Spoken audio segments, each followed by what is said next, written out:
और इस अंतर्राष्ट्रीय जाट संसद के जो अगवा हैं उनके संगठन के शीर्ष नेतृत्व से संबंध।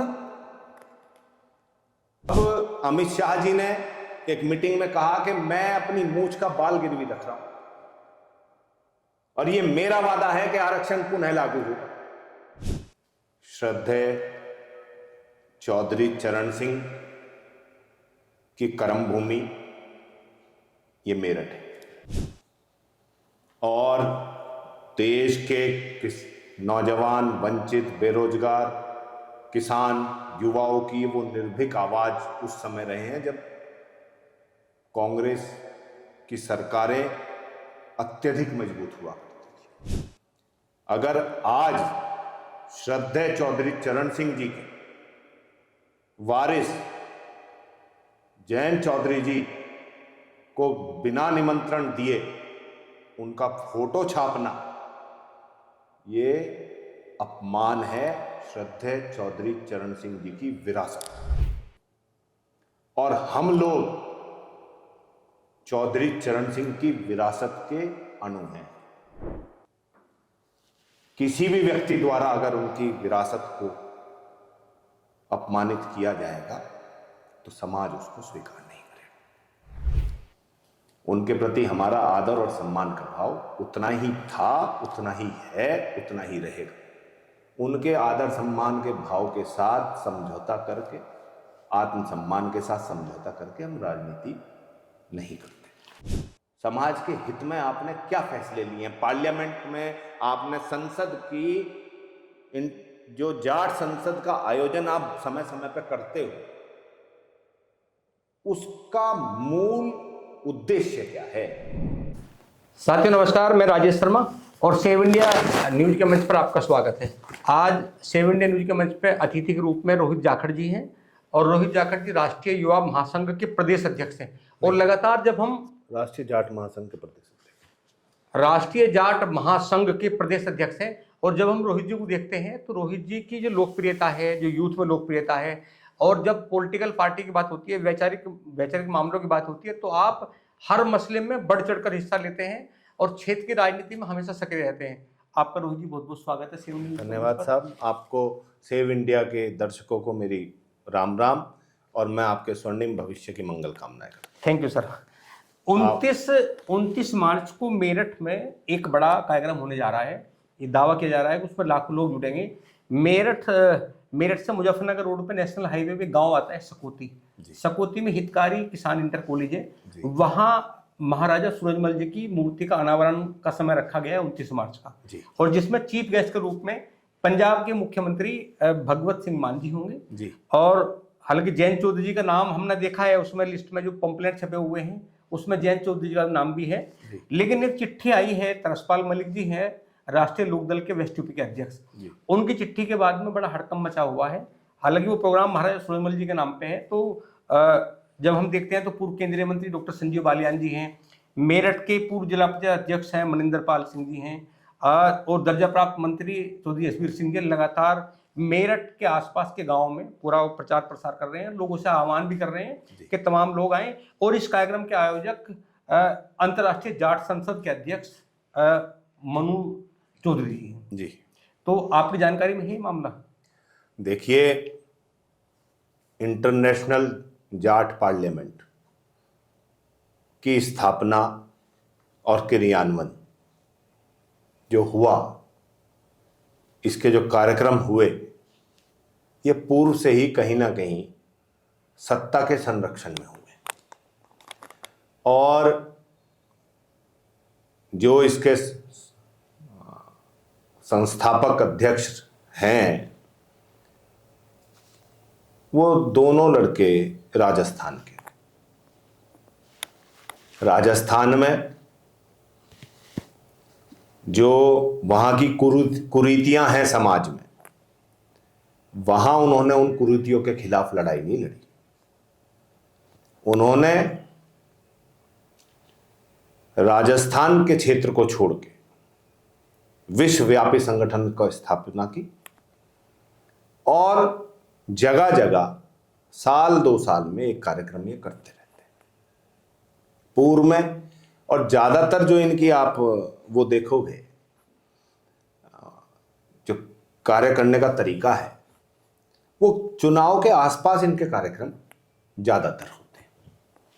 जैसे 24 का लोकसभा चुनाव था तो 2023 में मेरठ जिले में एक इन्होंने कार्यक्रम किया। उस पे भी मैंने कहा था, क्योंकि संगठन के जो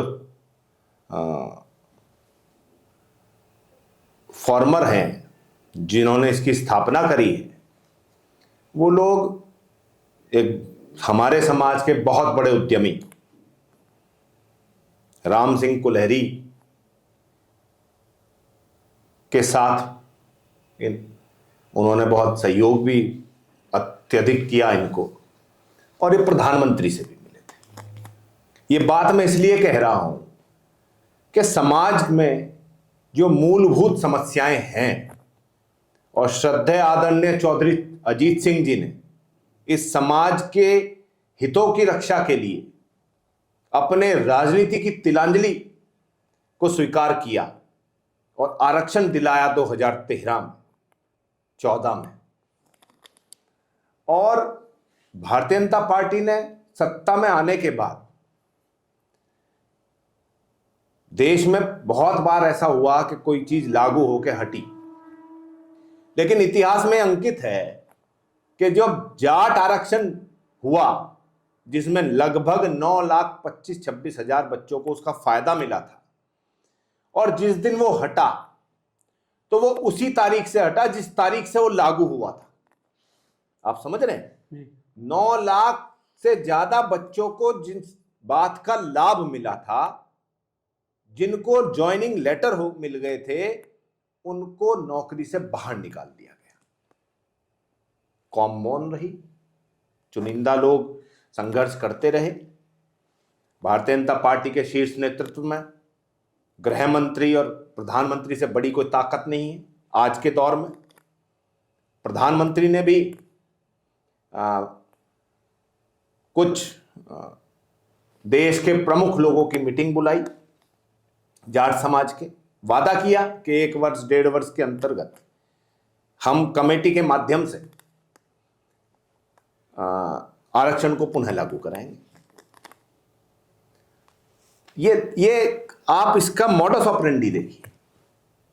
ये 2015 की शायद लगभग बात है, तारीख में हो सकता है 19-20 फर्क हो। फिर 2017 के चुनाव से पहले फिर इसी तरीके की मीटिंग अमित शाह जी ने करी। फिर 22 के चुनाव से पहले फिर इसी तरीके की मीटिंग अमित शाह जी ने करी।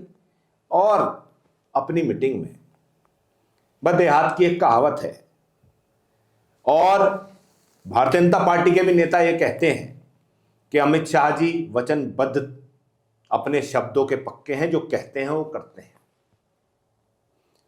और इस अंतर्राष्ट्रीय जाट संसद के जो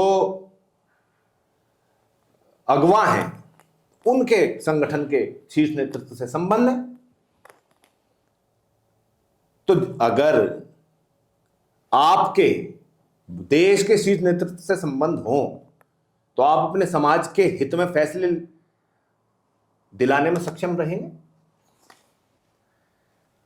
अब अमित शाह जी ने एक मीटिंग में कहा कि मैं अपनी मूंछ का बाल गिरवी रख रहा हूं, और ये मेरा वादा है कि आरक्षण पुनः लागू होगा। आरक्षण तो छोड़िए, आज तक कमेटी के गठन और कमेटी के गठन के बाद की बैठकों का विवरण किसी के पास नहीं। और जो हमारे समाज के नेता, जिन्होंने ये अलाइनमेंट, ये बैठकें प्रायोजन में जिन लोगों की भूमिका रही, चौधरी वीरेंद्र सिंह उस समय भारतीय जनता पार्टी के कद्दावर नेता थे, सर छोटू राम के देवते हैं। वो भारतीय जनता पार्टी छोड़ के पुनः कांग्रेस में शामिल हो गए, क्योंकि उन्होंने भी किसान आंदोलन में किसानों के हित में आवाज उठाई थी। मुजफ्फरनगर के पूर्व सांसद और मंत्री चुनाव हार गए, लेकिन समाज के हित में कोई हितकारी फैसला नहीं हो पाया। अच्छा, संगठनों का उद्देश्य क्या होता है? संगठन का उद्देश्य है आप समाज की ऊर्जा को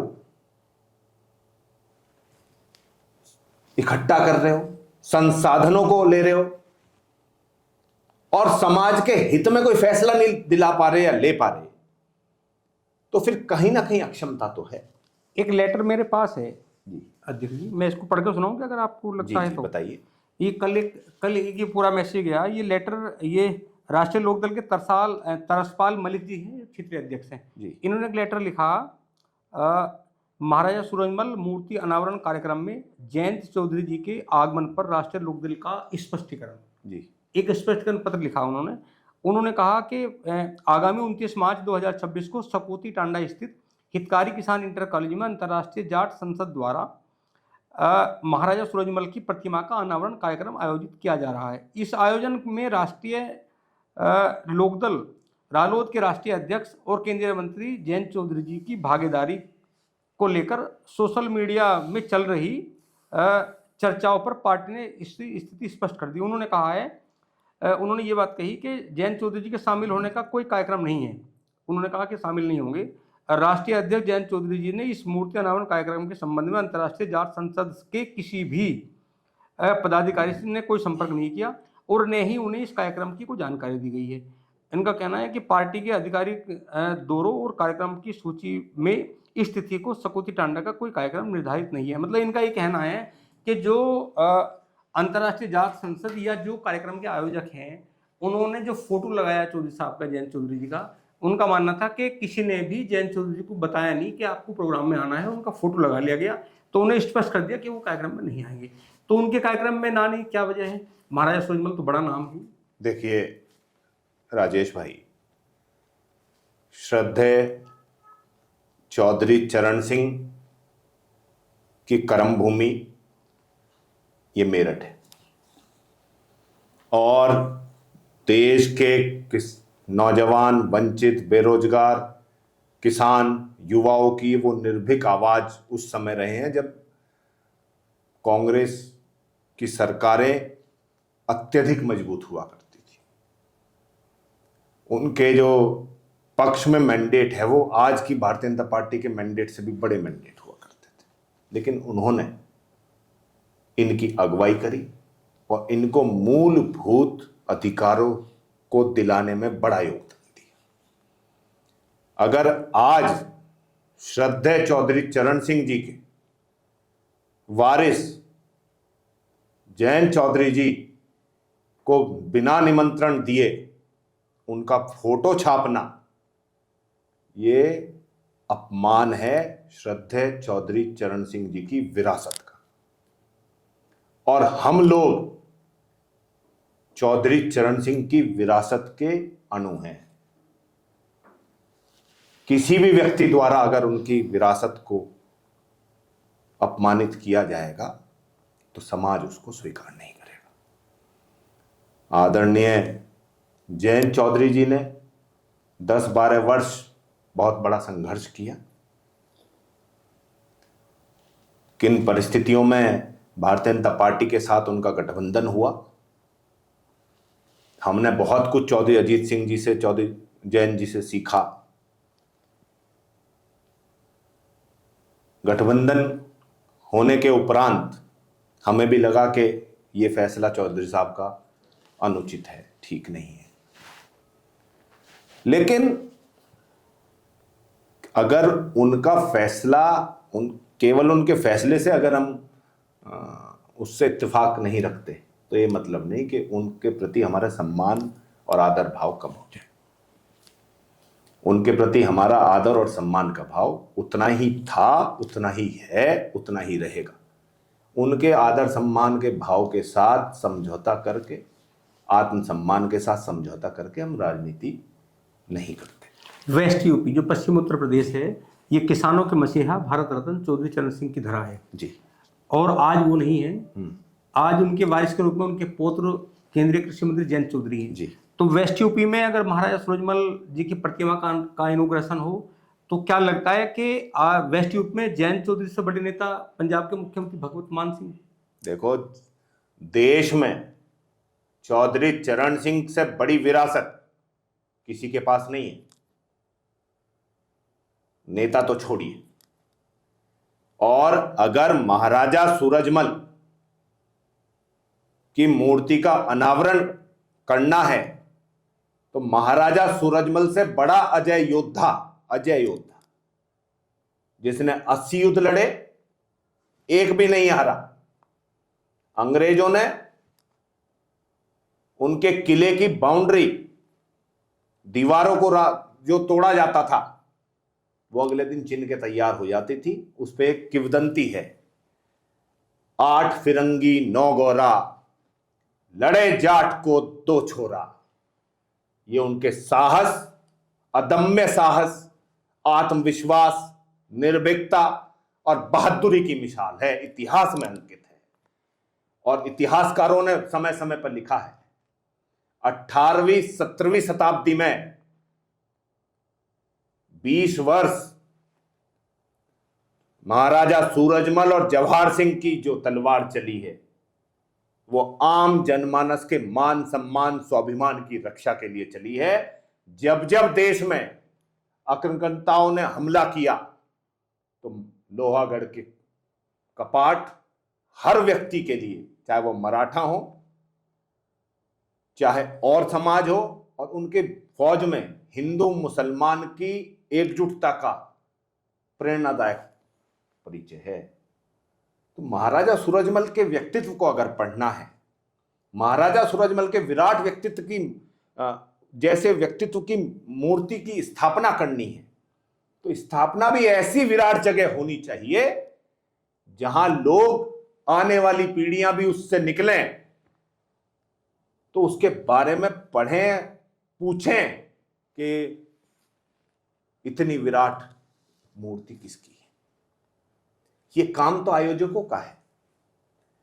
जहां यह कार्यक्रम हो रहा है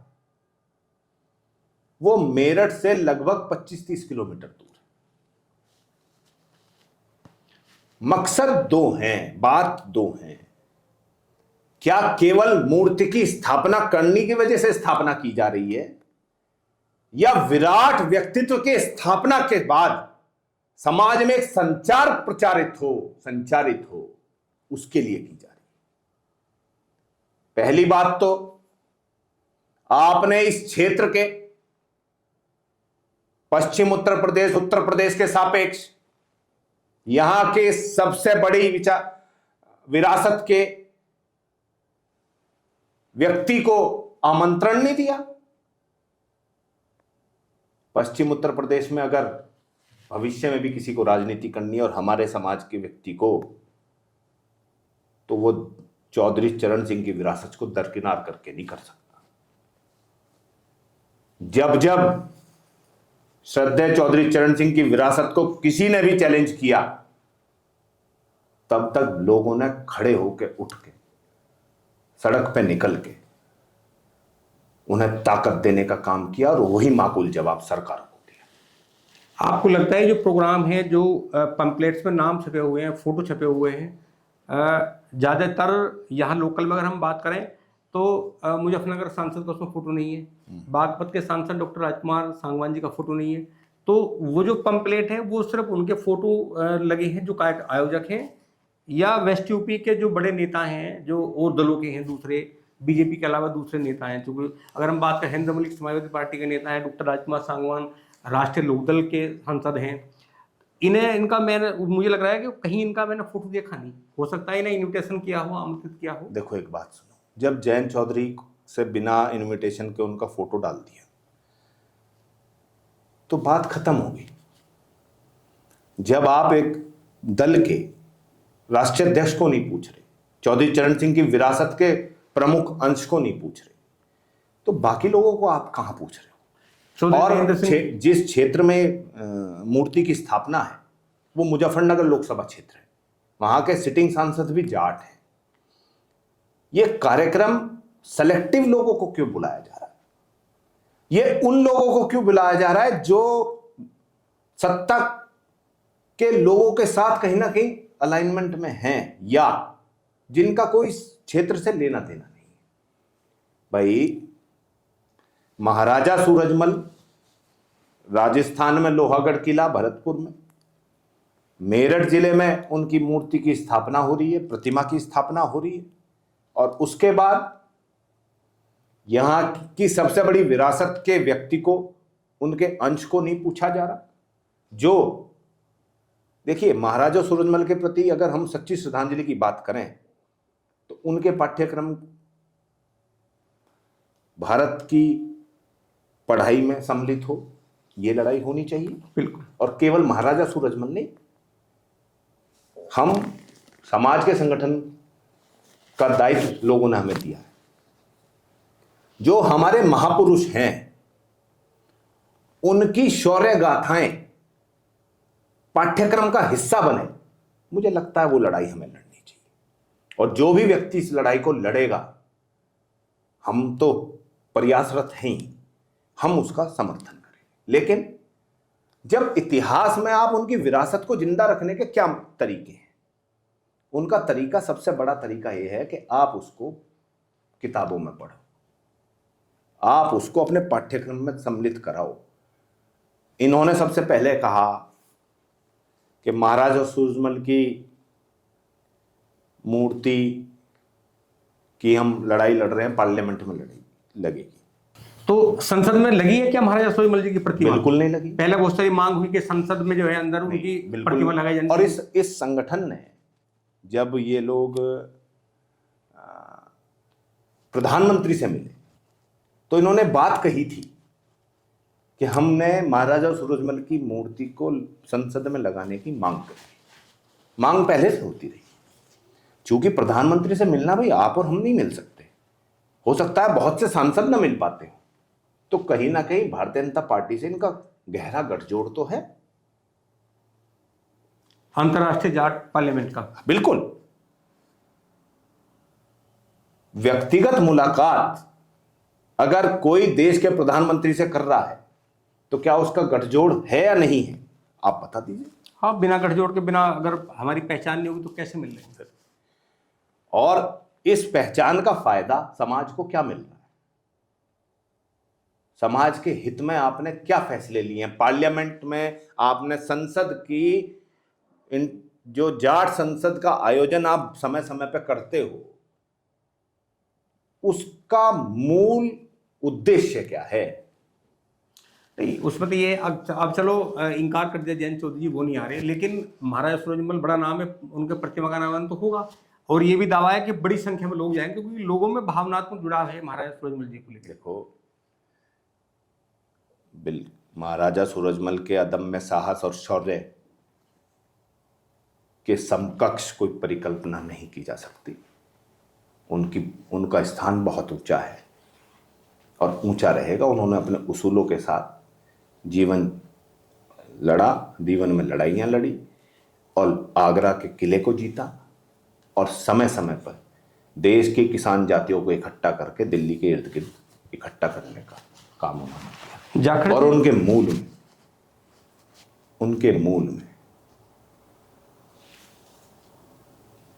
झंडे की मोहर मूल में रही। जाखड़ जी, अब जो कि प्रोग्राम है 29 मार्च का प्रोग्राम तो होना है, और जिस शिद्दत के साथ में तमाम बड़े नेता लग रहे हैं, तो उन्हें यही उम्मीद है कि बड़ा प्रोग्राम होगा।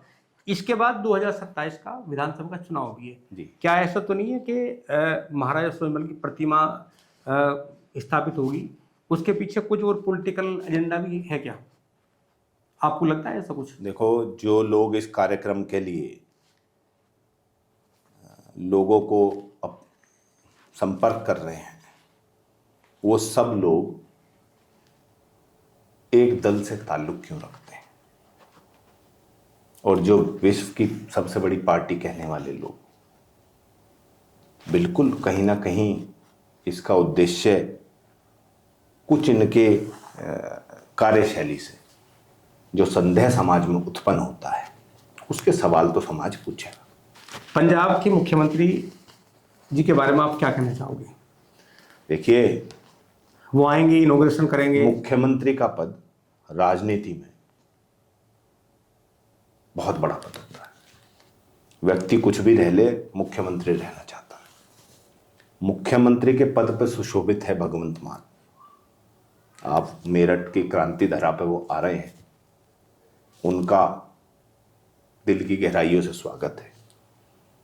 और मेरी मांग है उनसे कि जो पंजाब के किसान लगातार विभिन्न समस्याओं पर आंदोलनरत हैं, चाहे वो फैक्ट्रीज के वेस्ट के खिलाफ हों, चाहे वो अपनी फसल के वाजिब दाम के पक्ष में हों, उनकी बातों को एड्रेस करना चाहिए। यही सच्ची श्रद्धांजलि महाराजा सूरजमल को देंगे। धन्यवाद रोहित जी। तो साथियों, रोहित जाखड़ जी के जब हम उनके बारे में बात करते हैं तो आप बड़े स्पष्ट तरह बोलते हैं, बहुत स्पष्टवादी हैं। अपनी बात, बहुत सारे लोगों में होता है कि वो अपनी बात दूसरे कहलवाना चाहते हैं, लेकिन ये इतना आत्मबल इनके अंदर है कि अपनी बात को चाहे 1000 लोग हों, चाहे 1 लाख लोग हों, एकदम कहने की हिम्मत रखते हैं। आप बहुत सार्थक के साथ अपनी बात रखते हैं।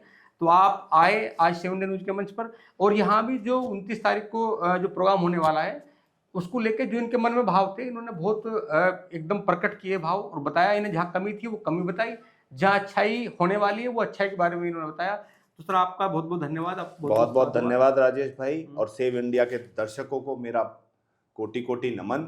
और मैं आप सभी से आग्रह करता हूं कि सेव इंडिया न्यूज़ को आप अपना समर्थन ऐसे ही देते रहें, और हमारे राजेश भाई के संघर्ष को आप नए आयाम आपकी मदद से मिल पाएंगे। उसको नए आयाम तय करने में इनकी जो भूमिका रहे, आपका समर्थन सदैव ऐसे रहे। बहुत बहुत धन्यवाद। नमस्कार।